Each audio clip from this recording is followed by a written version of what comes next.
All right, we're going to go ahead and kick things off for today's WTF Wednesday. And we have Kyle Sierra. Did I say that correctly, Kyle? Yes, sir. Perfect. All right. We got Kyle Sierra with Redeemer um, Cyber. Cyber. Redeemer Cyber. There we go. You're It's gonna need Monday. some redemption for that, Dan. You don't even know how to properly induce your guest. Yeah, well, it's Monday. It's Monday. Doing great. Yeah, I'm glad to have you here. We're going to talk about Microsoft 365 conditional access, and next week we will have Kyle back. We're going to be talking about Entra ID, and then the week after that we will have Seth Irby, who joined us last week, and he will be talking about Purview. And so just continuing on this month of Microsoft 365.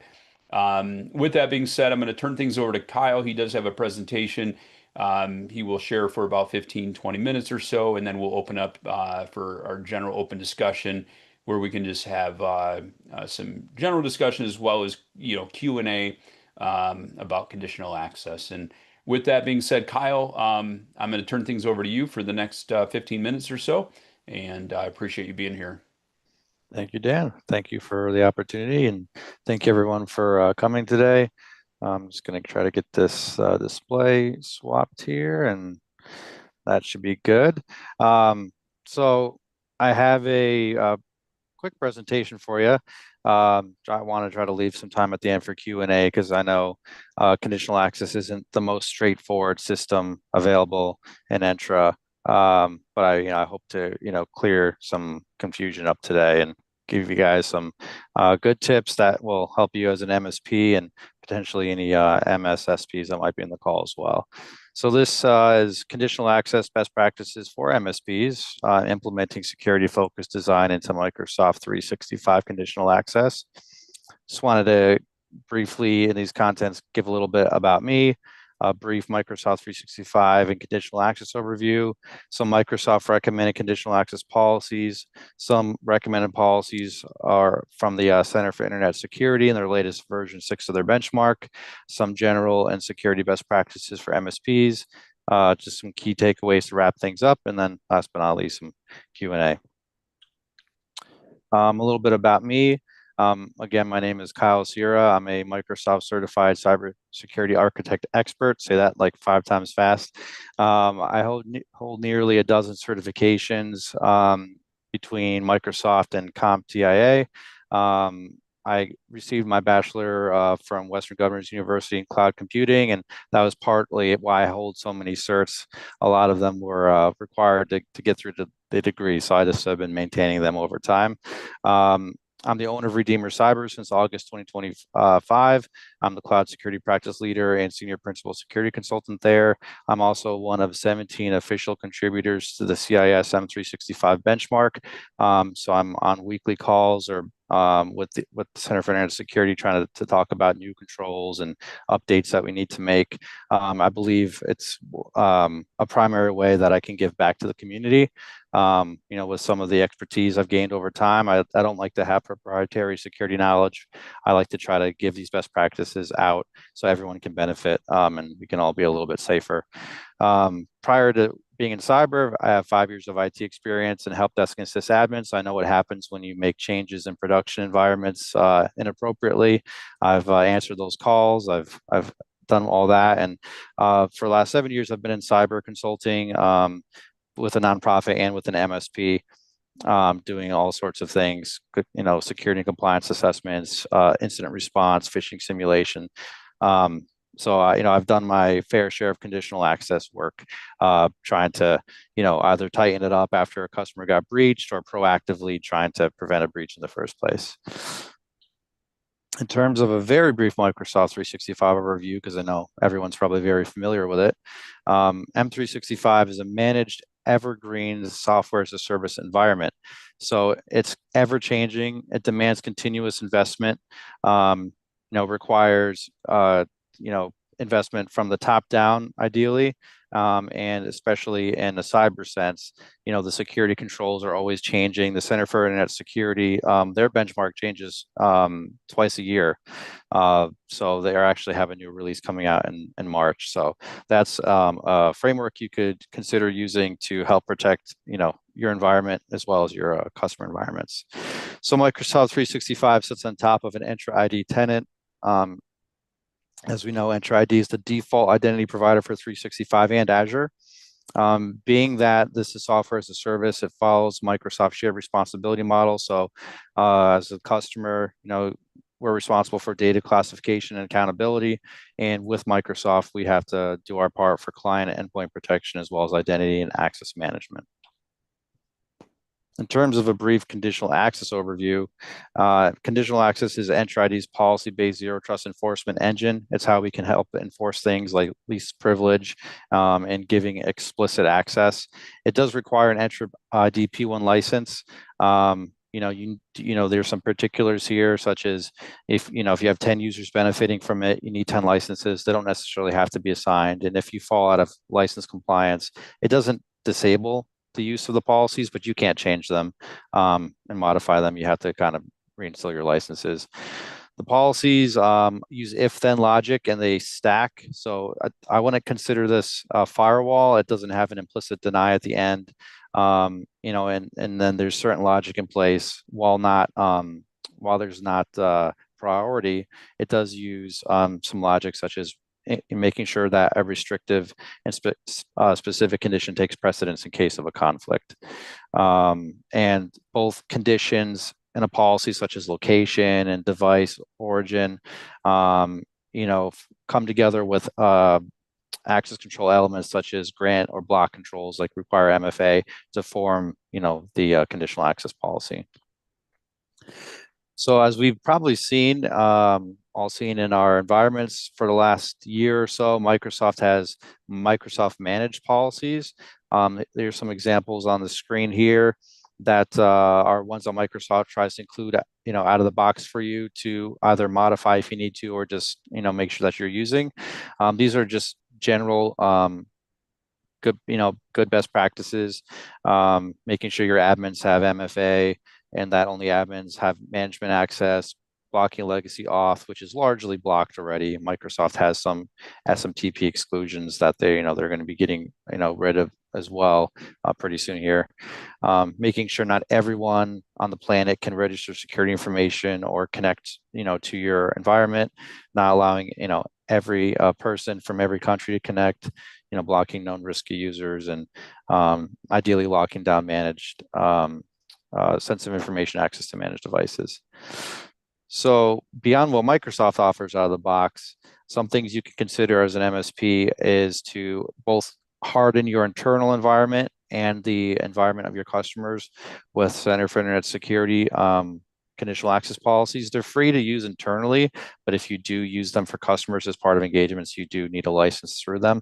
I don't work for them, and I'm not an account manager, so that's all I got for you in terms of licensing.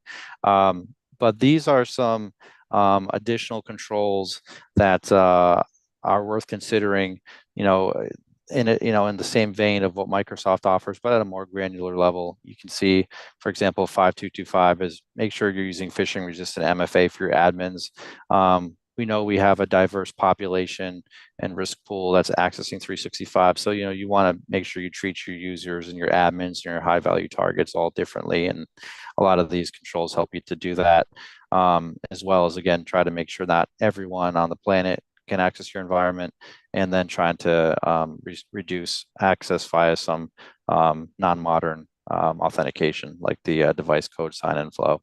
And this is the current list as of the CIS benchmark version 6. And again, that's going to be a new release will come out in March.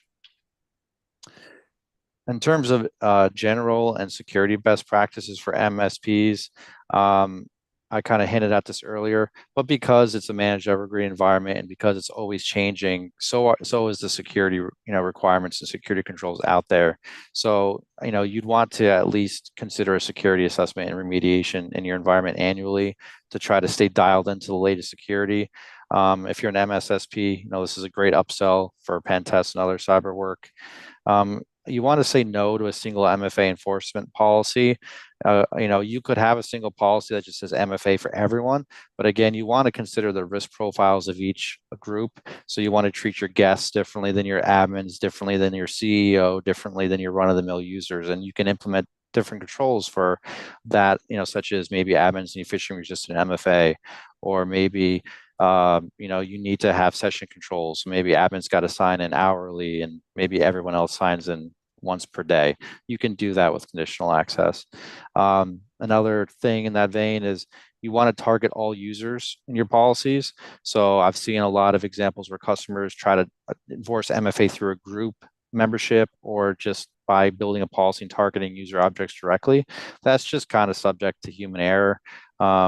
All users lets you basically say if this user exists in the directory, they're going to fall under this policy and we're going to grant them MFA.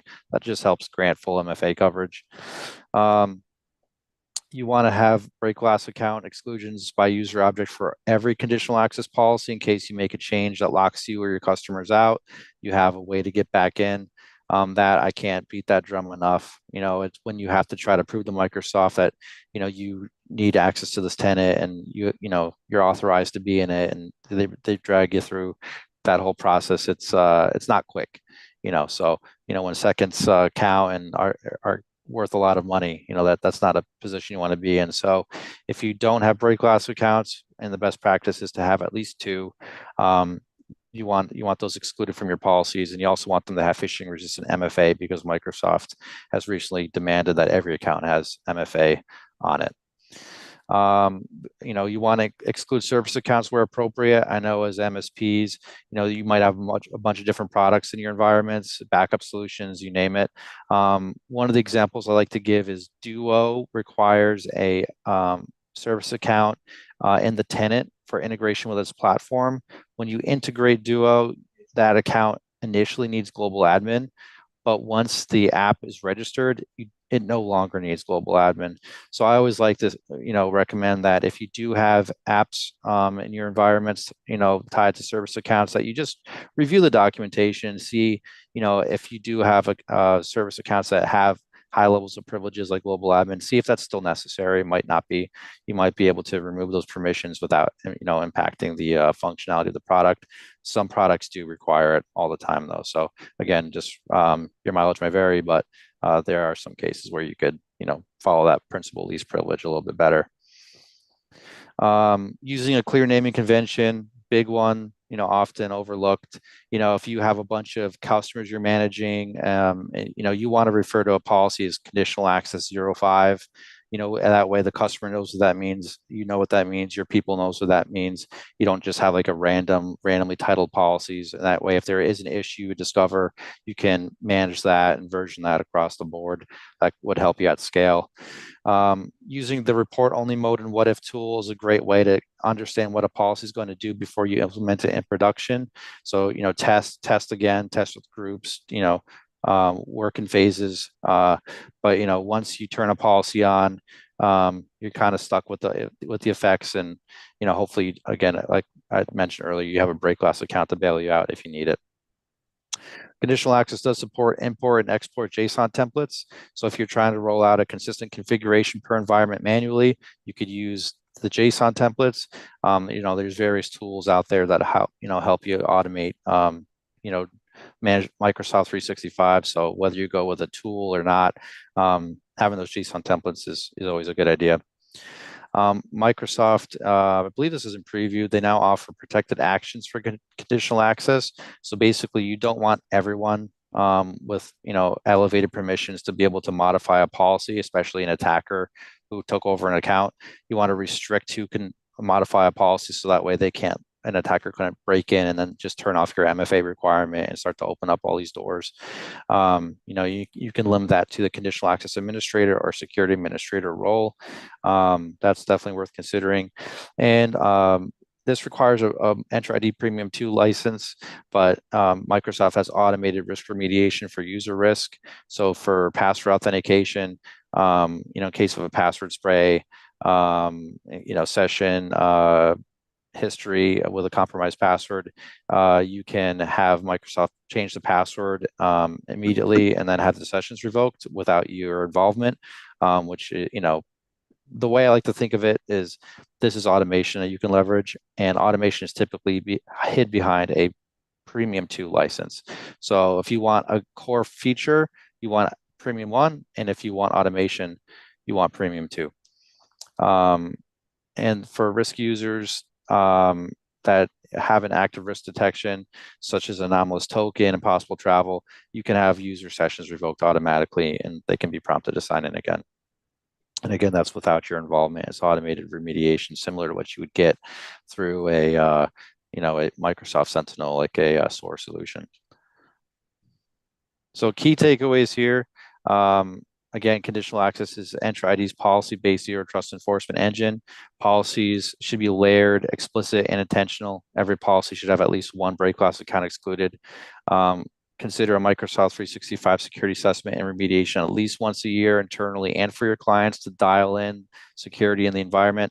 Microsoft makes things easy to use, easy to collaborate with, but the front door is, more or less open by default.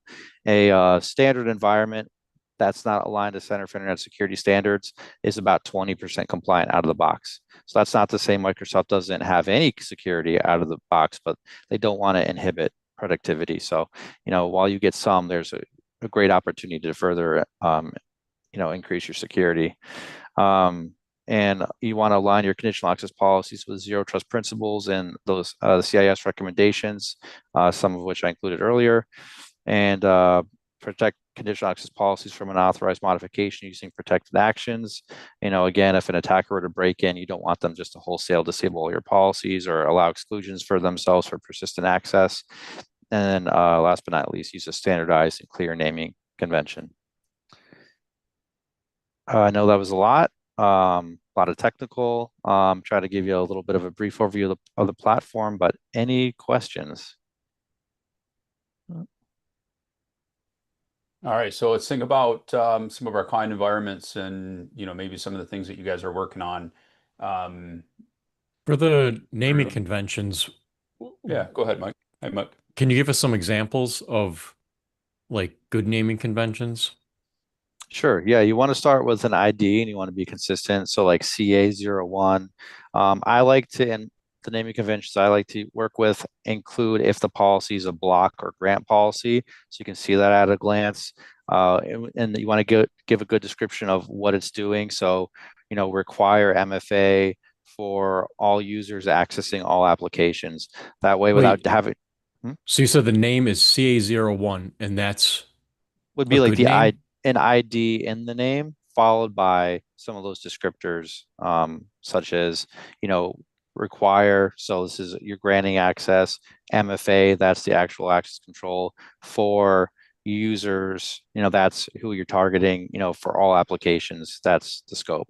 So that way you can see all of those elements all at once without having to dig into each policy to figure out what it's doing. Okay. All right.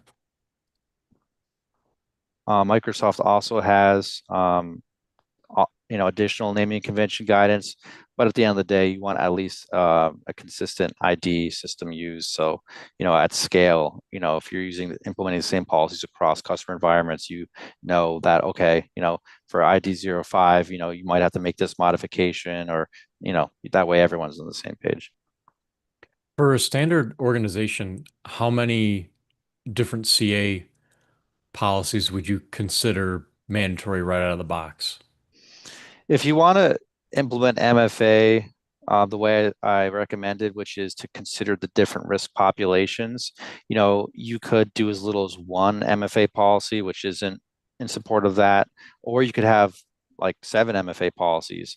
What at the end of the day, you want to really implement the principal least privilege without hampering the ability for your customers to collaborate, but also within respect to the licensing that they do have. So that might mean that, because they don't have P2, you can't do the user risk policy. So, those won't be included. If they don't have Intune used, then you can't really use the hybrid joined or compliant, compliant device elements of the policy. So I would say it can vary, but I would say you'd want at least 10 because you want MFA rolled out thoughtfully, and you want to block legacy authentication, and then you want to restrict the ability for every device and every user on the planet to connect to the environment, while also allowing exceptions for your break glass accounts, your service accounts, your people on vacation, things like that. So probably 10 is a sweet spot, but the engine supports, I think it's up to 192. Don't quote me on that number, but it's less than 200. So you have a quite a range of available headroom, but definitely probably 10 is a good number to start with. Okay. All right, I did for everybody. I just want to let you know I did throw into the chat a link for Kyle's LinkedIn profile. So, in case you want to reach out to him, I have that in there. Other questions that you guys have?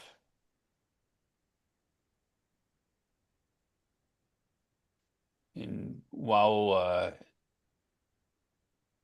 Jay, do you have a question, or are you just in deep thought? More of a curiosity. You said a lot of the automation requires a P2 license. Is that one of those things you can just get one license for the tenant and it opens up the whole thing? That depends. Now, that can work in some cases. Is that compliant licensing per Microsoft? No. I know, but I'm just kind of curious because it's so many things that you get one of. It opens it up for everybody in Microsoft. It's kind of you think that they would catch on to that by now. They Right. do in some senses. So, for example, if you have one Microsoft 365 E5 license in your environment, it unlocks everything. But if you were to, for example, you wanted to use Defender for Office 365 for email protection, you could turn on those policies and have it target all users in the environment. But if only one user has the appropriate license, only they are going to benefit from the actual email protection, even though everyone is technically in scope of that policy. So in some cases, Microsoft, they kind of know that you don't have appropriate licensing and they restrict your ability to participate with their services. In other cases, like conditional access, they're more forgiving, I guess you could say. Yeah. But ultimately, if you were to be audited again, and if you benefit from a service, 100 users are benefiting from it, you need 100 supporting licenses. They don't necessarily have to be assigned, but that's typically what Microsoft is looking for. Yeah. Like I said, more of a curiosity than anything else. Yeah. Did that answer your question? Yeah. Cool. So, Kyle, what are some of the common mistakes that you see when it comes to conditional access? Broad exclusions because anyone's allowed to modify a policy, any admin. So you'll have like those admins who've been around for 30 years and they just do what they want, and there's not governance in place to document things. So that can cause security loopholes, including the CEO saying, "Hey, this is hampering my ability to be productive. I want an exclusion." Now suddenly the CEO is excluded forever. So you definitely want governance in place, policies in place, to support changing conditional access policies. If you have group exclusions, you want to be on top of who is the membership of that group, because again, if a bad actor were to break in, you don't want them to maintain persistence in your environment because they somehow got added to a group or were able to modify a policy. So between the governance and then between some locking down the policies and making sure you're watching your exclusions and groups, those are all helpful things to do. Okay. Um, have you run into, as you're maybe working with a new client, have you run into scenarios where, you've seen things set up in such a manner that is so convoluted that you've had to just pretty much start over? Um, Um, Start over only, maybe once, but they didn't really have that many policies, so it's not like it was a big deal. It's just they had policies that were not in alignment with what their strategy and intent was. So again, because some of the logic can be a little bit convoluted, especially if they go in thinking it's like a firewall, that can cause a situation where the policies that you have are not really doing what you think they are. And that's where that what if tool is very helpful. The report only mode is very helpful. So that way you can actually see if the policy you created is having the intended effect without impacting the production environment. So, you know, in some cases, yeah, you might have to start from scratch. But even then, because you do have live policies in a live environment, you have to handle that appropriately. Because even if it's not doing 100% of what you want, it might be doing 80%, and you have to transition from that to where you want Yeah. to be. And how about when it comes to cyber liability insurance? What are you seeing any more, um, any things that are related to insurance that should be or should not be in place? And are there situations where somebody might be overcomplicating it? That's the second question. I think it's more the bigger picture. They want a lot. I've seen like in my policy a lot of common sense things like, are you using MFA? Are you updating your endpoint, devices? Do you have a firewall? All the basic stuff. And part and parcel to that is making sure that your environment is not in a default state.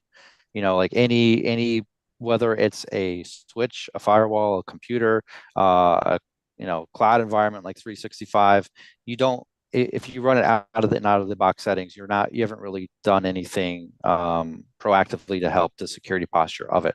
So in the spirit and in alignment of what policies are looking for and regulations looking for, implementing security controls such as the ones from Center for Internet Security can help you dial in the security of a default environment, which helps you be in support of your cyber policy, your regulatory requirements, your internal policies, and that sort of a thing. So, while you can use a default environment, you don't really want to. In a lot of environments I've seen are simply in the default state. There was not a dedicated effort or project or funding to say, hey, we're going to meaningfully dial this in, and then we're going to get a third party assessment, and then we're going to implement remediation to fix some of the gaps that were uncovered if there were any, and our team needed assistance. So that's where what you want to work towards, regardless of regulation, regardless of policy. No one wants to go to bed thinking that their front door and the environment's wide open. You want to have that peace of mind knowing that you are aligned to the best gold standard security controls for 365 available. And in my opinion, that's through the Center for Internet Security's 365 benchmark. How about risks associated with only being focused on MFA without any conditional access? So, by default, you get security defaults. MFA is either always on or always off. It works, but it's not where you want to be. Granular control through policies really is the best way to do it, because again, you can bolt on things like session controls and phishing resistant MFA, and just more thoughtfully and securely roll MFA out. So Microsoft's kind of push to have MFA from the beginning is it's good, but you want to ultimately upgrade to conditional access and rolling out MFA through that product. Admins, you don't want them to have, you don't want them to log in once and then stay logged in as a global admin for 60 days. That's not a good place to be. Center for Internet Security recommends admins are re-signing in between 1 to 4 hours. So as an example, that's what you'd want, and you want to target that with policy. And then how about environments? We're seeing more and more MSPs that are focused on co-managed IT environments. So they've got those internal IT staff. Are you seeing in those that have any co-managed, whether it be Mike, I think Jay, you might have some as well. Are you finding that, conditional access is set up when you walk into those environments, or is that often being overlooked even, at that stage? So this is an interesting kind of situation I run into where, you know, running a business and interacting with business, we know that, you get what you pay for. So a lot of customers, unless they've paid for a security pass on their 365, a hardened environment aligned to a specific standard, at best you're getting whatever is deemed best practices, which really is a nothing burger. It's very subjective, right? So Right. regardless of how 365 is managed, or unless a customer specifically paid for it to be aligned to a certain standard, chances are it's less than whatever that standard is, and your mileage may vary. That's not to say I haven't seen some best practices in place. I've encountered some very talented MSPs and teams, internal and at MSPs, but you want to be aligned to a standard. And that standard is also changing because the landscape's changing. So that's really the best place to be. Yeah. Yeah, I came into a new client before the new year, and as we were adding co-managed, and as we were adding our admin account, it didn't prompt me to do MFA, and then as I added the account to do our help desk email, um, didn't prompt for MFA there either. And I was like, Hmm. that's weird. And I just kind of made a note of it and then wrote it down and came back to it later, and I found out they had written a policy to exclude everyone from MFA, but except for like two people or something like that. And so I went to the admin. I'm like, "Hey, man, what's going on?" "Oh, yeah, we tried it, and there was people that didn't want to use their phones, so we just turned it off." And I was like, Yeah. "Oh, all right. Well, we can't do that. YubiKeys are $25 a piece. Let's get them." Um, so my question is, when I was looking up um, phishing resistant MFA, Windows Hello came up on the list of suggestions, and I don't see how that is relevant. Like, do they count the fingerprint? Like, if I bought some of those mice that have a fingerprint reader in them, which Mhm. is kind of cool and actually works pretty good, Hmm. do they consider that to be like biometric, so it's phishing resistant? And if you're using that with Windows Hello, that is meeting that requirement? Or It, what are your that, thoughts on that? it's a good question. So Microsoft defines phishing resistant MFA typically as three potential options. And this is found in the authentication strengths section of conditional access, but it's ultimately certificate-based method. So that could be a smart card, that could be a security key like a YubiKey, that could be Hello for Business. I think there were some issues with that, so that might not be readily available right now. I just saw an article about it a couple months ago. I haven't checked to see where they are at, but ultimately for phishing resistant MFA, what you're doing is you're taking the password out of the equation. That's important because with the security key, it's something you physically have. When you plug it into the computer, you're proving you're present with the key, with the device. When you enter the PIN, that's something you know, and then you're touching the key again to prove that you're present with it. At no point was the password asked for. So if a password was compromised, depending if you have a conditional access rule requiring phishing resistant MFA, it's not used. It's not a valid form of authentication in the authentication sequence. So, you could say like, well, yeah, they have my password, but it's not a valid way of signing into 365 or Azure because in conditional access, it only accepts conditional, phishing resistant MFA. So that's how that would kind of work in practicality. Just a quick gotcha. If you are rolling out phishing resistant MFA, you want to enroll, if you're doing it by security key, which is probably the most flexible way, make sure you enroll the key for each user before you enforce the policy. Otherwise, you're kind of left like in a catch-22 where you just kind of lock everyone out. And it takes at least 15 minutes or so to kind of back that off. So that's a little pro tip there. But yeah, again, for it to be phishing resistant, it can't have a password. So something like biometrics is typically the password plus a fingerprint, or plus a face ID. The password cannot be there, else it's not phishing resistant. Does that answer your question? Yeah. Yeah. But meanwhile, they'll still leave the stay logged in checkbox on when you log into office.com and then pass the hash when the guy fishes you. Yeah, I mean, cookie theft and session theft. I mean, that's still a major issue right now. A lot of the business email compromise I've responded to really deals with that. Someone getting their session stolen. So even with phishing resistant MFA, it's not a silver bullet. MFA has never been a silver bullet, but it goes a long way. But you still need to be, careful not to click on links. You need to be very, careful what you download. Unfortunately, there's not a great defense against session control theft right now. Microsoft's rolling out some stuff in preview that helps with that, but it's not, across every single service they offer just yet. So just, I'll continue to be vigilant, do your security and awareness training, and try not to click on a link, even if it's from somebody they could have been breached. Mhm. How If you want about to feel really good about oh, go ahead, yourselves, Mike. if you want to feel really good about yourselves, yesterday I interviewed a client looking for MSP services. They're running their business on a Yahoo account, and the other people in the office have Gmail accounts. And it's all the Wow. name of the company, 3 at gmail.com, the name of the company, 4 at gmail.com.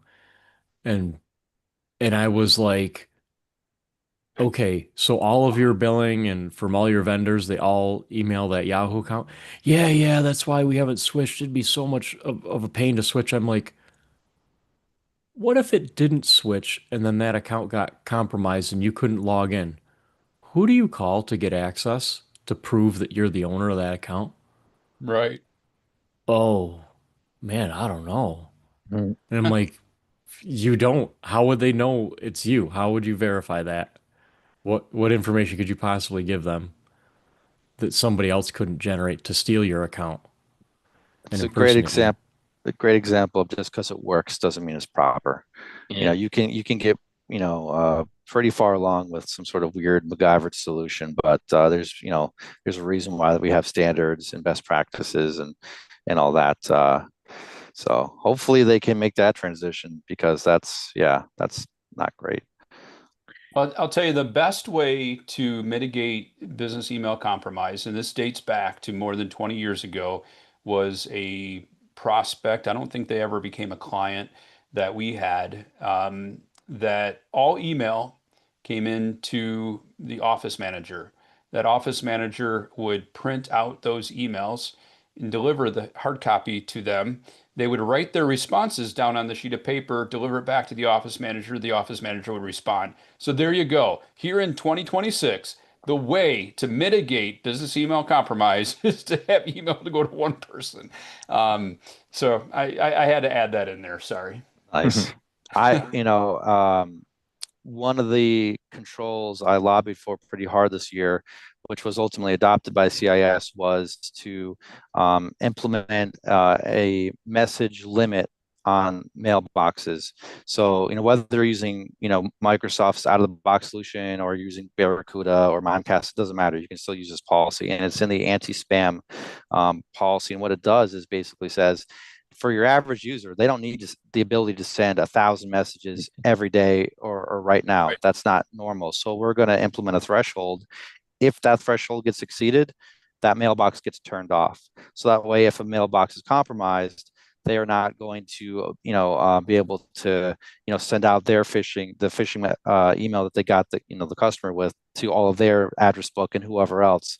That's a huge one. It's a very common sense Yeah. control, and you can roll it out to groups so you can kind of have different targets. So like maybe certain folks internally need to send a little bit more email if they're sending to like all employees. If it's mass external email, you should have something like a SendGrid or MailChimp, of course. But you can kind of have multiple policies with different thresholds as needed, and you can turn it on and starting off in an audit mode, so that way you can see where your limits need to be. But I highly recommend everyone implement that control across the board to help limit the impact of a business email compromise. You can't prevent a user from clicking a link, but at least if you can try to reject the message that goes out to 1,000 people if it eclipses your 50-person threshold. That I've seen that save a customer. Like I did hardening for them. We dialed in their security to the controls. They still clicked the link, but then they saw that hey, this user account has been turned off. This mailbox has been turned off. Come to find out, they tried to send out that email blast, which got blocked, and they went through, reset the password, revoked the sessions, reset MFA, all that, the authenticator, all that good stuff. So that made a huge difference. Right. Just a couple of months ago, I had a client that's a nonprofit that was doing an email blast out of Outlook to, for their fundraiser that they were doing, and got the guy's account got turned off. Yeah. Kyle, how about location-based policies in today's world of remote work? They still have a place. You want to define your office location if you have a physical on-prem one as a trusted location. That helps with the signals for the identity protection, integration with the policies such as user risk, sign-in risk. If Microsoft knows where people should be signing in, then outside of that, that helps influence the risk score. So that's important for that calculation. Again, if you do business with largely like America, you could probably safely block everything but America. Does that defeat, outsiders using VPN? No, but it's a useful layer. Well, security is definitely, you want to have a layered approach to it. But over and above the location, you do want to have thoughtful exceptions, like I mentioned earlier, like a policy for folks, salespeople traveling out of the country, or if they're on vacation, you could relax some of those location-based requirements, for a time. You'd want to make sure you're constantly monitoring that exclusion group, of course, but that's a way you can kind of balance, not granting too much access via location, but also allowing flexibility for those who need it. I like how Huntress does it myself. They block immediately if the user's never used a VPN and all of a sudden they're using a VPN, boom, immediate lockout of the account, signs out all sessions. Yeah. And same thing for impossible travel. Blue Mira, which we also use, logs it and alerts you, but doesn't shut down the session. Okay. They said they're working towards it, but I told them like you've got to do it because the amount of damage that can get done in a matter of minutes Yeah. is really high. So, and Huntress is already doing it. So if you don't soon, they're going to eat your lunch. Right. Yeah, Blue that is doing, of impossible course, more than travel. Huntress. Yeah. Yeah, that impossible travel totally makes sense. And for those that aren't familiar with that, I mean, obviously, if somebody's logged into a session in Atlanta, today at, 12:47 p.m. Eastern time, and an hour later they're logging into the United Kingdom and whatever the case may be. I mean, those are the types of scenarios that, that's being identified. So other questions that you guys have? For the so the P1 license is included with Business Premium. Is there I hadn't thought about the P2 features that you mentioned. Um, is the P2 license included with any of them, or do you have to always add that on? I mean, P2 would come with E5. All the P2s do. E5 is kind of like everything, more or less. There's still additional add-ons you can get. You can even bolt onto E5, but generally speaking, you're getting all P1 and P2. So, Business Premium is going to come with P1. They do have a new Business Premium security add-on, a compliance add-on, or both. That is a significant cost savings. That it's a very thoughtful package that can save you like 75% versus adding like P2 Defender for Office 365, P2 Enter ID, and various other P2s. You kind of get a bunch of them in one package bolted on the Business Premium, which, again, that's would be for users under 300 is kind of where that licensing limit is. But you definitely check that out. But if you truly only need one P2 license, it might just be cheaper to skip the package. But it's a lot of value, and that's a newer offering that they came out with recently. So P2 is $9 a user. Roughly, I Is think. that for Entra ID specifically, P2? Yeah. Yeah. Yeah, I mean, and Okay. you can get like a discount, but I think that all of the security, it might be $15.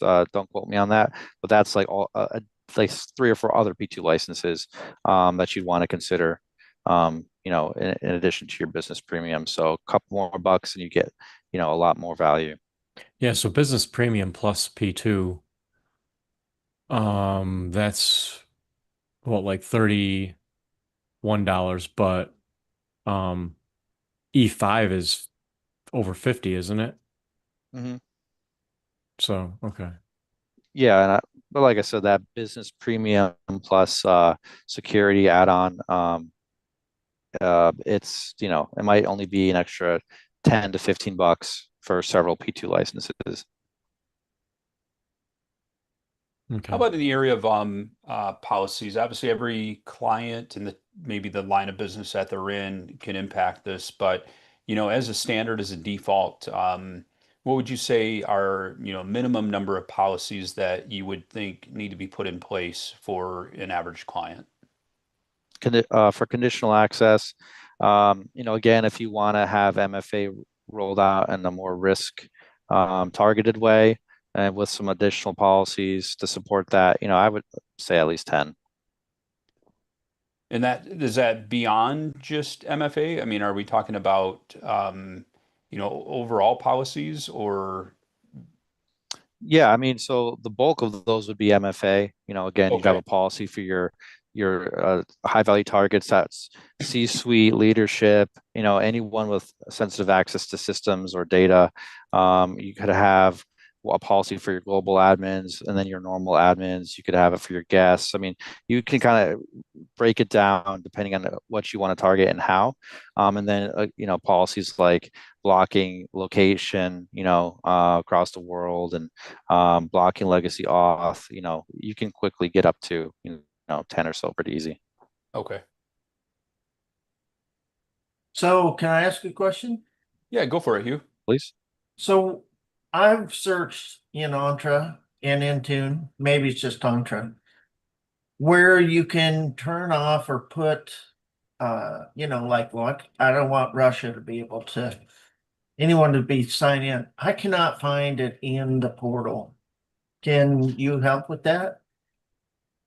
Yeah, I mean, so what you need to do is go to the named locations, and what you want to do is you want to create a location-based or country-based policy, and then basically you would check every country you either want to be allowed or every country you don't want to be allowed, and then you can integrate that with conditional access. Hugh, are you looking right now? I'm in my Entra admin. Okay. Okay. So where would Just I want, go? just want to Well, make sure you're able to find that. Yeah, if you go to the conditional access section, you named should see named locations, and uh, what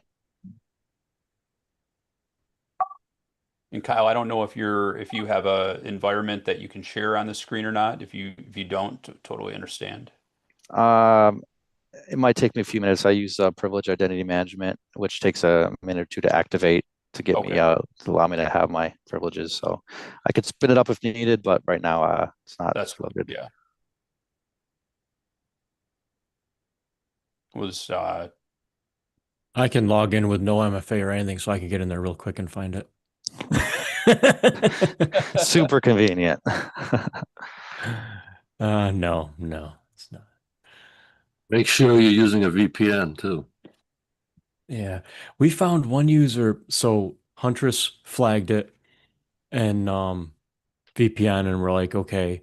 And they're like, no, I'm not. And we're like, okay, well, good thing that we, you know, spotted this. Okay, change your password and all that. Day later, same thing. Boom, flagged, different VPN service. They had gotten on their home computer, not one we managed, some antivirus software, and they signed up for the premium antivirus package that, in order to protect their privacy better, rotated VPNs daily. Hmm. Is that Rotated was that VPN. Norton? I know Norton does that. It could have been Norton. Yeah. I'm not sure. I don't remember. But I just couldn't believe it. And then a certain browser has the automatic VPN connection. I think it's Brave, right? Sounds about right. And Hugh, I just threw in Kyle, if you could verify to make sure that that's actually correct there. Okay. Entra ID, then protection, conditional access, and then name locations.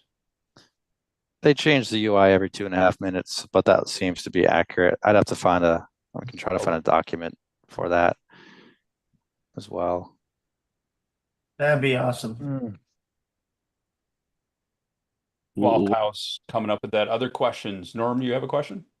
Yeah, what does Kyle have that takes a minute to get into his environment? It's called just-in-time access through privileged identity management. It's a Entra ID Premium 2 feature, which is, the same license that granted you the risk-based conditional access we talked about earlier, as well as access reviews.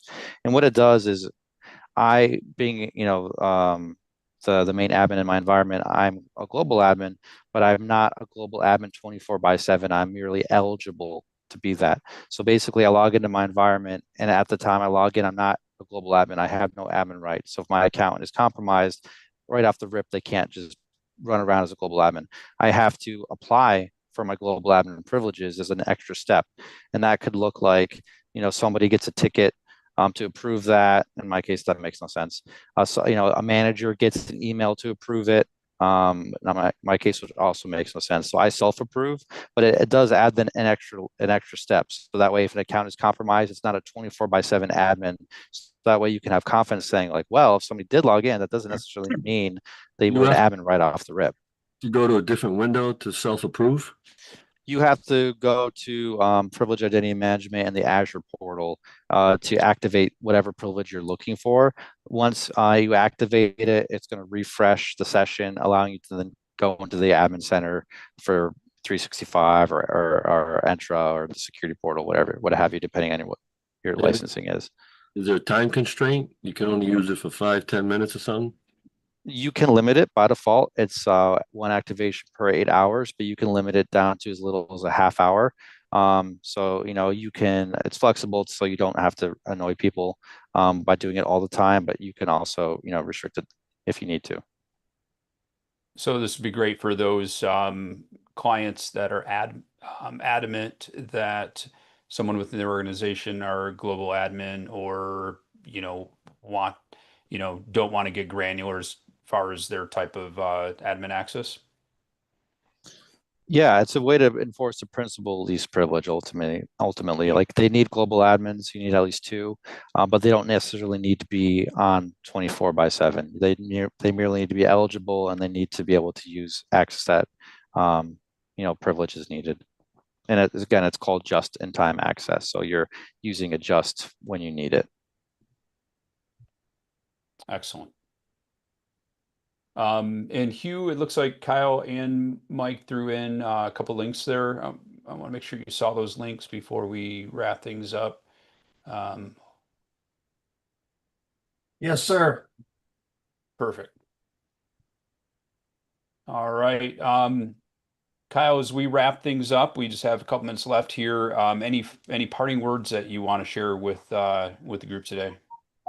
Yeah, I appreciate what you guys do and your time today. I was excited to give this presentation. Thank you again, Dan, for the opportunity. I look forward to giving another presentation about Entra ID next week. I'll try to keep it just as riveting, hopefully maybe a little bit more exciting. We'll see. But yeah, no, today was great. Thank you. Awesome. Kyle, thank you so much. We greatly appreciate it. And My everybody, pleasure. good to see everybody here today, and we will see you guys on Friday. Everybody have a great one.